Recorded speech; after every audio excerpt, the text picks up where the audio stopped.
Is this the best hotel we've ever stayed at? I don't know, is it? Well, let's explore that.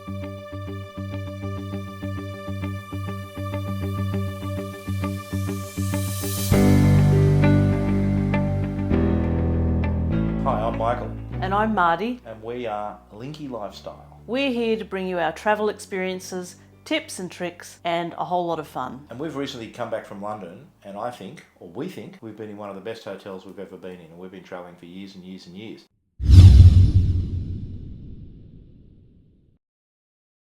Why do you think it was the best hotel we stayed in? Well, let's provide some background. We prefer boutique type hotels. We don't need ones with massive restaurants, room service, and all that. We prefer to have a home away from home and something a little bit interesting and quirky, not a big faceless chain hotel. And we've stayed in a number of these type of hotels in Japan, in New York. So the hotel was the AKA in Marylebone in London. It's a very small hotel. I think it has 8 rooms plus a 3-room apartment that you can rent for longer stays. And the room we had was a studio suite.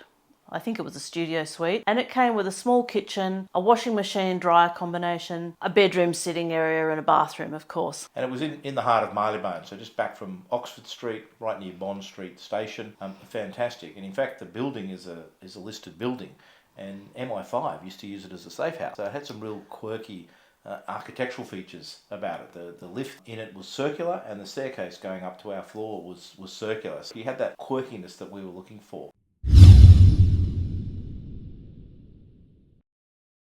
And the room was just fantastic. Yeah, it wasn't a huge room, particularly considering everything that it had in it, but there was a heap of storage, which was fantastic. I always like to have plenty of places to put my gear when I'm staying in a hotel. If you've seen my hotel hacks video, you'll know about that. One of the best things for us was that it had windows that we could open, and we were there in May. The weather was beautiful. I think it started at 22 degrees at the beginning of the week and went up to about 27. We were there for 8 days, and essentially every day it went up a degree. 22, That's 23. Celsius, 24. of course. Celsius, of course. The real advantage of going to London in May is the extended daylight hours. So I had some work to do, but I could finish work at 3, 4, 5 o'clock, and we still had 4 hours of sunlight. So we might rest in the room for an hour, open the windows. Yeah, and after that we could go out and walk through Hyde Park or do any other sort of walk. We have a lot of walking videos on our channel. Check them out. So it was a great hotel. It had everything we needed. Of course, the room wasn't perfect. There were some drawbacks in it. I think the biggest drawback for me was that there was no bedside table on my side of the bed. Not only that, but the bed was really close to the wall. Luckily, there was a window with a broad windowsill really near it, so I could put my nighttime things on that. And there was a power point, so I could still charge my iPad and phone. I just had to prop them up against the wall. It would be nice if they put a little shelf in there or something, but it wouldn't stop me staying there again. It's just one of those drawbacks. And the bed was small. I think it was only a double bed, so we had to kind of get used to, not shoving each other out of bed in the middle of the night. Despite some of the bad things, on my side I had a bedside table, I had a shelf where Marty did her makeup. In Marty's other videos, you'll see that setting up stations in hotel rooms is a key thing to make sure that your stay was comfortable. So despite the fact that you didn't have that, you were still able to create your stations so that it was like a home away from home for us for 8 days. Yeah, it really did feel like a home away from home.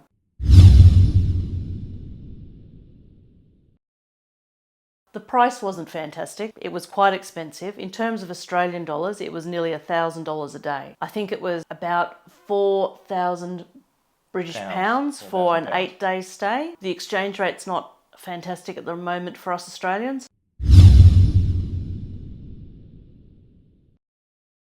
But there was one really special feature, and that's the thing that I think made it for us. Yeah, and that special feature was? It had a balcony. Not just a balcony, it had a roof terrace. We were on the top floor of the hotel. Each floor was a single room. Our room was in the roof and it opened out onto a part of the roof that had been turned into a terrace. So we could see all across the roofs of London. It was such a quintessentially London view. It was just magical. And it meant that we could sit out there, we could get fresh air through the room, dry our clothes out there. It was just such a fantastic addition to the room that we loved it. Even shoot videos out there. I shot a video about Battersea Power Station. Check that out as well. And the cross breeze through the room was just fantastic. Yeah, I filmed part of a video out there too, and my hotel hacks video was actually filmed in the room. It'll always have a special spot for me because that was the first video I ever filmed for this channel.